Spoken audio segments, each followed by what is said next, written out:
Hello everyone.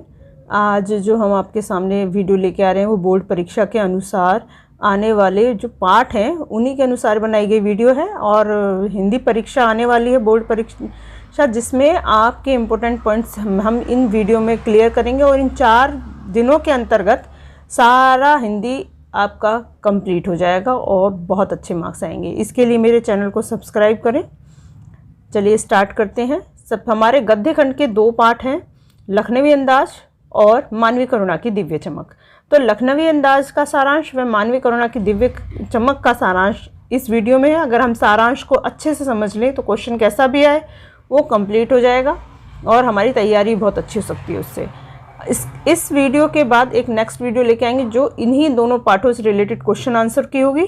तो इसलिए मेरे चैनल को सब्सक्राइब जरूर कर लें और मेरी इन वीडियो से जुड़े रहें, जिससे आपके बोर्ड के एग्ज़ाम बहुत अच्छे जाएं। चलिए स्टार्ट करते हैं। लखनवी अंदाज पाठ में जो कि यशपाल द्वारा लिखा गया है, कहा क्या गया है, हमें पॉइंट्स का ध्यान रखना है। सबसे पहले उन्होंने 2nd क्लास का टिकट लेने का उद्देश्य इसमें जाहिर करा है कि लेखक कोई नई कहानी लिखने हेतु वह उस विषय के बारे में सोचने के लिए एकांत चाहते थे, इसीलिए उन्होंने 2nd क्लास का टिकट ले लिया। साथ ही उनकी यह भी इच्छा थी कि वह रेल की खिड़की से मार्ग में आने वाले प्राकृतिक दृश्यों को देखते हुए और कुछ सोचते हुए कहानी को लिखे, इसीलिए उन्होंने 2nd क्लास का टिकट लिया था। ये आपका एक क्वेश्चन अगर आता है तो इसका आंसर यही होगा।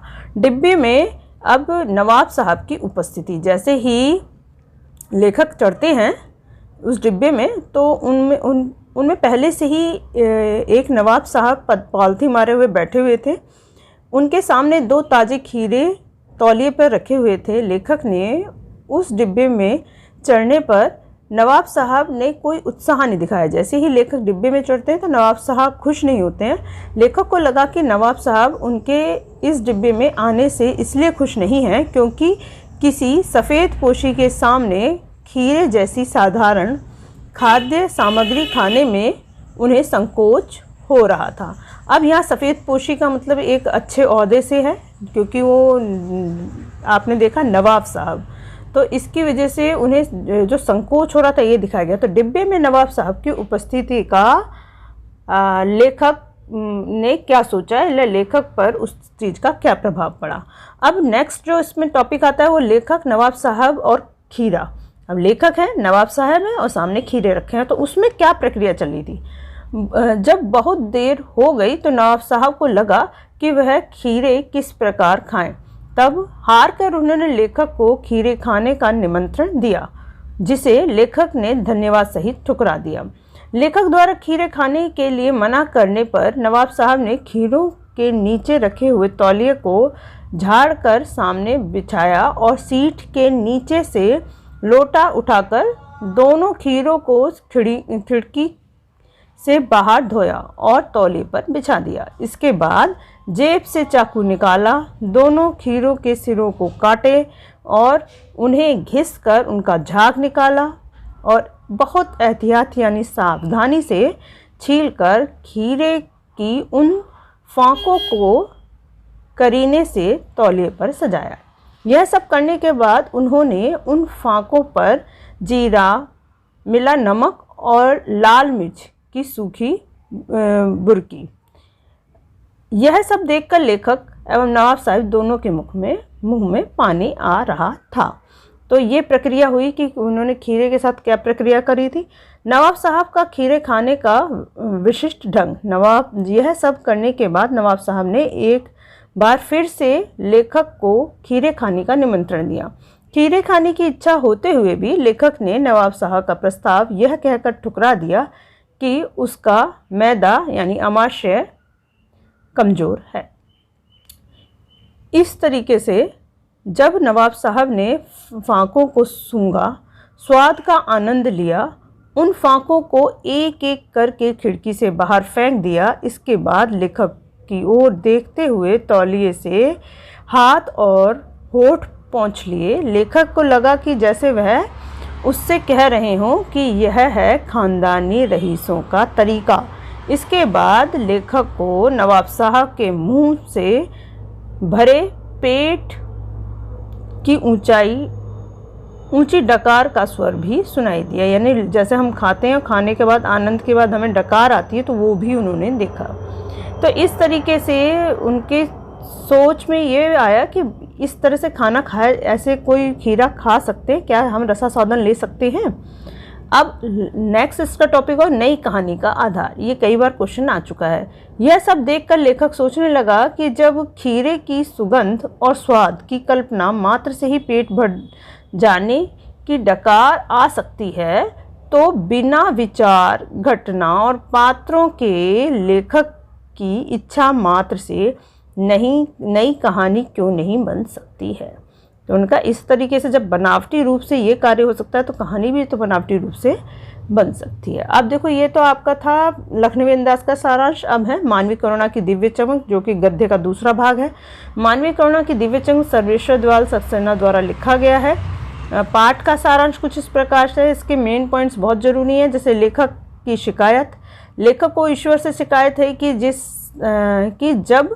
जिस फादर के रंगों में सभी व्यक्तियों के लिए मिठास भरे अमृत के अतिरिक्त कुछ नहीं था, उनके लिए ईश्वर ने जहरवाद, यानी एक प्रकार का जहरीला फोड़ा, जिसे कैंसर भी कहते हैं, का विधान क्यों किया। मतलब इतना अच्छा आदमी है, फिर भी उनके जहरवाद से प्रभु ईश्वर ने ऐसा उन्हें क्यों मारा है।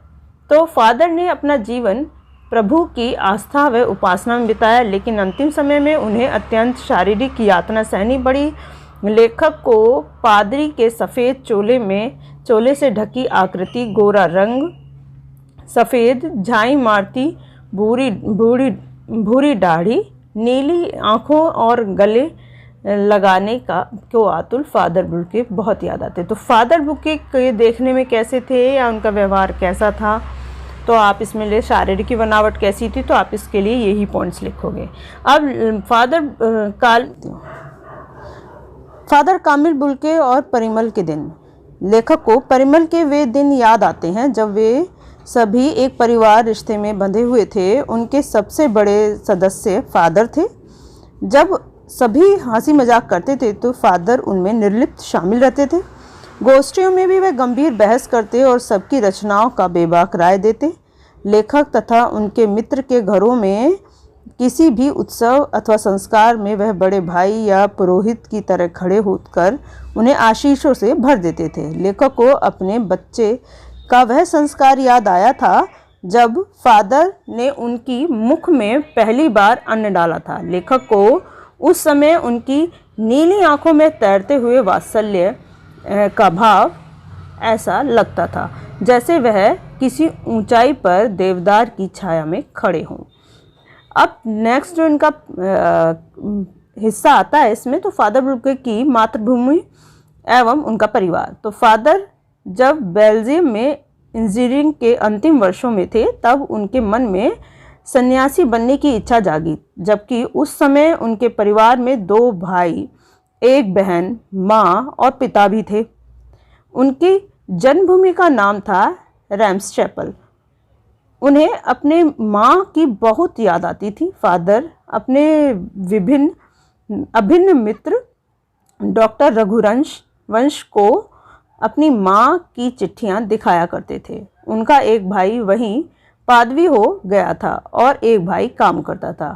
उनके पिता व्यापारी थे और बहन जिद्दी थी, जिसके विवाह के लिए वह चिंतित रहते थे। भारत में बस जाने के बाद 2 या 3 बार वह अपने परिवार से मिलने बेल्जियम भी गए थे। अब फादर की भारत में शिक्षा, रोजगार और जीवन यापन। फादर जब इंजीनियरिंग के अंतिम वर्ष में थे तो वह धर्म गुरु के पास जाकर बोले कि मैं संन्यास लेना चाहता हूँ। संन्यास लेने से पहले उन्होंने एक शर्त रखी थी कि वह भारत जाएंगे। उनकी यह शर्त मान ली गई और वह भारत आ गए। पहले जिसेट संघ में 2 साल तक पादरियों के बीच रहकर उन्होंने धर्माचार का अध्ययन किया। इसके बाद 9-10 वर्ष तक दार्जिलिंग में पढ़ाई करी। कोलकाता से बीए करने के बाद उन्होंने इलाहाबाद से एमए किया और इन दिनों डॉक्टर धीरेन्द्र वर्मा हिंदी विभाग के अध्यक्ष थे। फादर ने वर्ष 1950 में प्रयाग विश्वविद्यालय के हिंदी विभाग में रहकर रामकथा उत्पत्ति और विकास नामक विषय पर शोध पूरा किया। परिमल में उनके अध्याय पढ़े गए और उन्होंने मातरलिंग के प्रसिद्ध नाटक ब्लू वर्ल्ड का नील पंछी के नाम से रूपांतरण भी किया। बाद में वह सेंट जेवियर्स कॉलेज में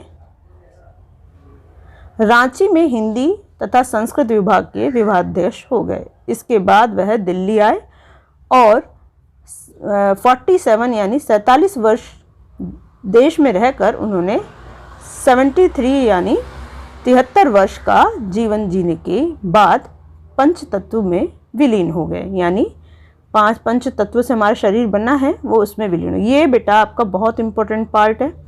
इस पैराग्राफ को भी याद कर लोगे तो बहुत हो, क्योंकि कई बार पूछा गया है। फादर का अंग्रेजी हिंदी कोश। अब ये फादर ने सेंट जेवियर्स कॉलेज में रहते हुए अंग्रेजी हिंदी कोश या जिसे डिक्शनरी शब्दकोश, जिसे डिक्शनरी हम बोलते हैं, तैयार किया और बाइबल का अनुवाद किया। फादर को हिंदी के विकास और उसे राष्ट्रभाषा के रूप में देखने की बहुत चिंता थी। वह अपनी इस चिंता को हर मंच पर प्रदर्शित करते थे।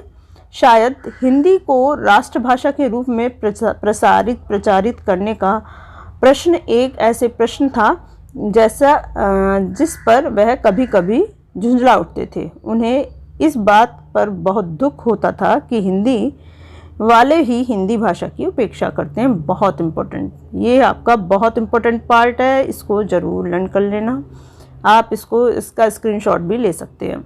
अब है फादर की मृत्यु। 18 अगस्त 1982 की सुबह 10 बजे का समय था जब दिल्ली में कश्मीरी गेट से निक्सन कब्रगाह में उनका ताबूत एक छोटी सी नीली गाड़ी में से उतार कर एक लंबी संकरी उदास पेड़ों की घनी छायाओं और वहीं सड़क से कब्रगाह के आखिरी छोर तक ले जाया गया, वहाँ जहाँ धरती की गोद में सुलाने के लिए कब्र खुदी हुई थी।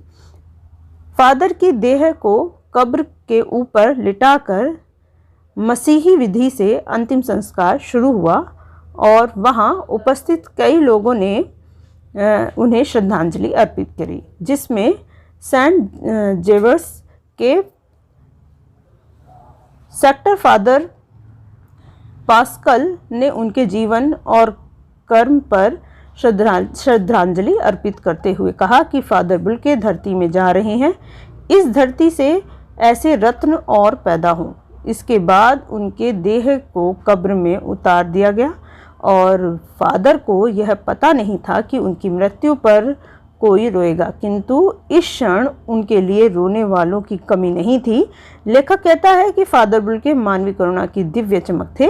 लेखक के अनुसार फादर सबसे अधिक फल फूल वाले सुगंधित छायादार वृक्ष थे। उनकी यादें हम सबके मन में हमेशा बनी रहेंगी।